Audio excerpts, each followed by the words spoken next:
తులారాశి వారికి ఏడాది తర్వాత పంచమ స్థానంలో చతుర్గ్రహ సంచార స్థితి ఉండడం, గ్రహణకాల సమయంలో దోషం లేకపోయినను యోగం పొందాలి అన్నట్లయితే ఎలాంటి విధి విధానం పాటించాలో ఈ వీడియోలో సవివరంగా సంపూర్ణంగా తెలుసుకుందాం.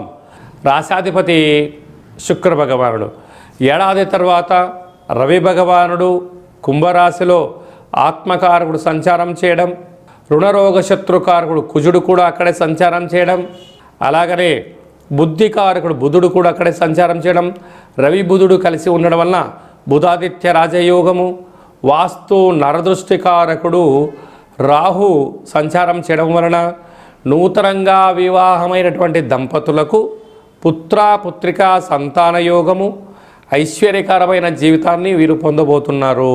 అదే కాకుండా 6వ స్థానంలో శని భగవానుడు సంచారం చేయడం వలన, అక్కడే శుక్రుడు కూడా ఉండడం వలన మీ యొక్క బ్యాంకు లావాదేవీలు, ఓటీపీలు దొంగలించబడే పరిస్థితి ఉంది. మీ యొక్క వాహనాలను పరాయి వారికి ఇవ్వద్దు. అలాగనే చలానాలు పొంచి ఉన్నాయి, రుణ సమస్యలు, రోగ సమస్యలు పొంచి ఉన్నాయి. కనుక ఇలాంటి కాల సమయంలో వీలైనంత వరకు సత్ప్రవర్తన, ఆధ్యాత్మిక చింతన చాలా అవసరం అని చెప్పి గుర్తుపెట్టుకోగలగాలి.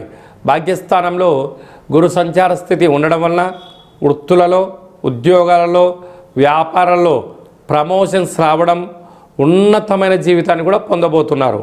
అలాగనే ఏకాదశి స్థానంలో కేతు సంచార స్థితి, ఏకాదశంలోనే గ్రహణం జరుగుతుంది కనుక గ్రహణకాల సమయంలో దోషం లేకపోయినను సంచరించకుండా, భోజనం చేయకుండా, వివాదాలకు దూరంగా ఉంటూ, ఆధ్యాత్మికంగా ఉంటూ సత్ప్రవర్తనగా మీరు ఉండగలిగినట్లయితే సకల దోషాలు తొలగి వచ్చేటువంటి గ్రహణకాల సమయం వరకు ఐశ్వర్యం కలుగుతుంది. అలాగే తెలుగు సంవత్సరాది చివరి అష్టమి తిథి యందున కూష్మాండ దీపాన్ని వెలిగించి కాలభైరవ అష్టకాన్ని వినడం, చదవడం, వ్రాయడం వలన యోగాన్ని పొందుతారు అని చెప్పి గమనించాలి.